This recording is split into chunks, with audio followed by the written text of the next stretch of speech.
Okay, so are you like planning on working for someone else your whole life, or are you thinking bigger, Right. about this whole idea of like financial freedom Mm. and thinking like a rich dad? Yeah. This is the big question that Robert Kiyosaki throws at us right in Rich Dad, Poor Dad. Absolutely. And that's exactly what we're diving deep into today for you guys. Yeah, it's a question that really makes you think twice. It does. When you first hear it. Totally. This book has really hit a nerve with a lot of people Yeah. because it kind of like challenges those beliefs about money Mhm. that we've had like drilled into us for so long. Yeah, for sure. Think of this conversation we're having today Yeah. as like pulling out the really key insights, Yeah. like the shifts in thinking that have helped so many people actually start to build wealth. I love you. Okay, so Yeah. you open the cover of this book, Right. and you're hit with all these ideas Mm-hmm. that can totally change how you see your finances. Mm-hmm. You really do. And that's what we're aiming for in this deep dive. Absolutely. We're going to unpack Yeah. those fundamental differences between Kiyosaki's Poor Dad Right. and his Rich Dad Right. to understand those principles that can help us build wealth. Exactly. So let's jump right into it. Okay. Chapter 1. Yeah. The contrast between these two dads. Chapter 1 is such a great setup. It is. You meet these two father figures who have such different approaches. Totally. So on one hand, you've got the pool dad, Mhm. who's all about that traditional path, Yeah. good grades, Yeah. secure job, good benefits. Right, the classic advice. Exactly. And then you've got the rich dad, Right. who's like, hey, Yeah. make your money work for you. Okay, so completely different. Totally different ballgame. And that's what hits you right away. It is. This stark contrast. Yeah. On one side, you have the security of a steady paycheck. Right. On the other side, this whole other world of investing in financial independence. Yeah, exactly. The big takeaway for me was to re-examine my mindset, Yeah. to think like an investor, Mm-hmm. not just an employee. Yeah. What were your thoughts on that contrast initially? I think for so many of us Yeah. that get a good job, mentality is just so ingrained. Right. It's what we're told. It is. It's what we Yes. think is safe. Totally. And then Rich Dad comes in Yeah. and says, wait a minute, there's more. He's not saying it's wrong, Right. but it's incomplete if you want true financial freedom. I like that. Okay, so let's move on to chapter 2, Let's do it. which really gets into the nuts and bolts of this mindset shift. Absolutely. Chapter 2 is titled, Yeah. Don't Work for Money. Let Money Work for You.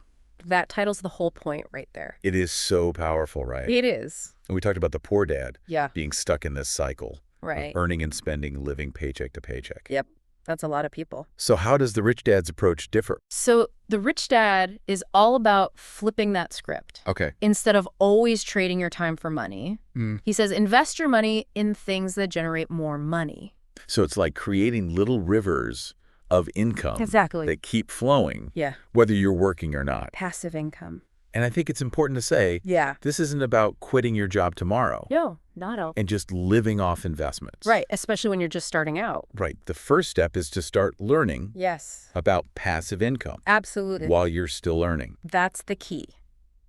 It's like planting seeds for the future. It is. Can you give us an example Yeah, for sure. of what that might look like? Sure. So let's say you're just starting out. Okay. You could invest a little bit of your savings Yeah. in stocks that pay dividends. Okay. Those dividends are passive income. Got it. You get them without doing extra work. Okay. That makes sense. Another example, Yeah. creating an online course. Yeah. Or writing an ebook. You put in the work up front, Yeah. and it can keep making you money over time. I like it. Okay. So moving on to chapter 3, Yeah. which tackles a question that's been on my mind for a while. Okay. Why isn't financial literacy taught in schools? That's a big one. It is, right? It is. It feels like such a basic life skill, It really does. but most of us have to figure it out on our own. Yeah. Way later in life. What does the rich dad say about this? He's pretty adamant that the lack of financial education is what keeps people stuck in that work for money cycle. Interesting. If you don't understand how money really works, Yeah. how to manage it, how to make it grow, Mm-hmm.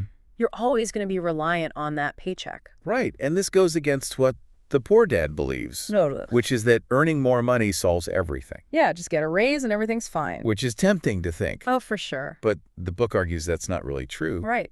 Why not? Because if your financial literacy doesn't grow, okay. Along with your income, Mm-hmm. you just end up with bigger expenses and maybe even more debt. So it's not how much you earn, Exactly. but what you do with it. Right. That's where the idea of assets and liabilities comes in. Absolutely. Chapter 4. Right. Chapter 4 challenges some conventional wisdom, It does. especially the idea that your house is your biggest asset. Oh, yeah, we've all heard that. So many people believe that. It's a common belief. Yeah. But the rich dad has a different definition. He does. He defines an asset as something that puts money in your pocket Yes. and a liability as something that takes money out. Consistently. So while your house might be valuable, Yeah. if you're constantly paying a mortgage, property taxes, insurance, Right. All the costs of owning a house. it's actually acting more like a liability. According to Rich Dad. Yeah. So why is this difference in definition so important? Well, it changes where you focus your efforts. Okay. If you think your house is your biggest asset. You might put all your extra money into paying it off, Okay. which isn't bad, Right. but it doesn't create more income. Okay. Rich Dad's definition encourages you to focus on acquiring assets, Uh-huh. things like stocks, rental properties, businesses Okay. that actually generate cash flow. So it's about building a portfolio that makes money for you. Exactly. And that takes us to chapter 5. All right. Chapter 5, which delves into how the wealthy handle taxes. Ah, taxes. Yeah, a topic most people don't love. Not really fun. But it's crucial to understand. It is. What's the main idea here? The key takeaway is that wealthy people think about taxes strategically. They don't just see them as an expense. Mhm. They look for ways to minimize their tax obligations legally.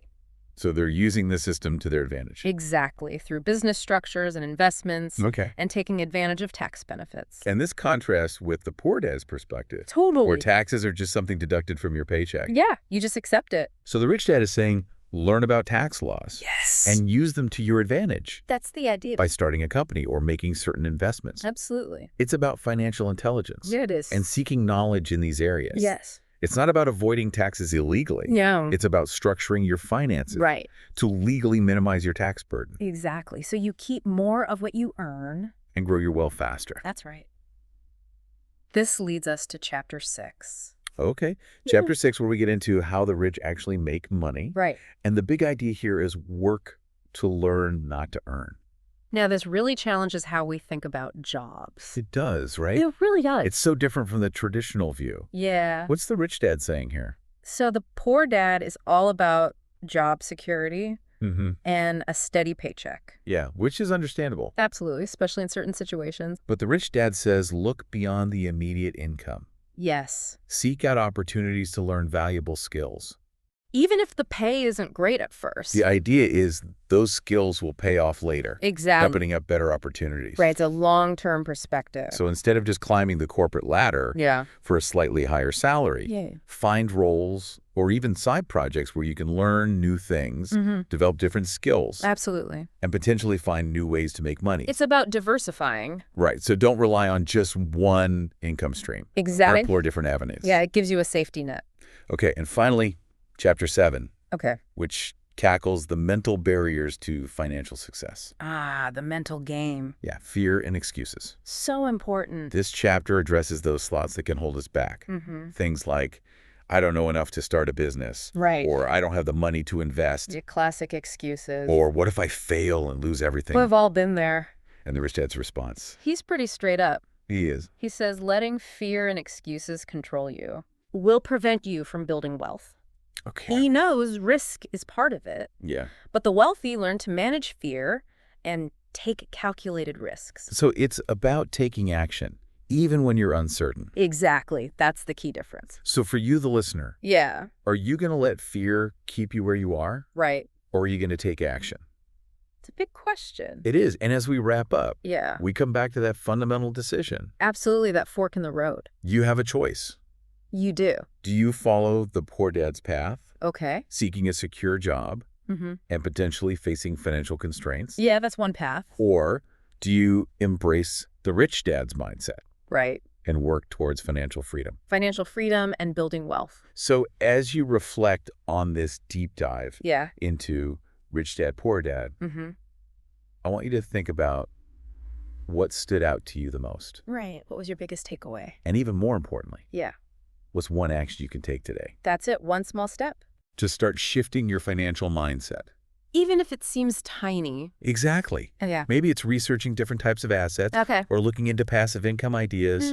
Or even just borrowing a book on investing. That first step is crucial. It is. It's the beginning. Yeah, that decision to learn and act can set you on a completely different financial path. Absolutely. It's the start of a journey. To greater financial understanding. And independence. And it all begins with that first intentional move. That's it.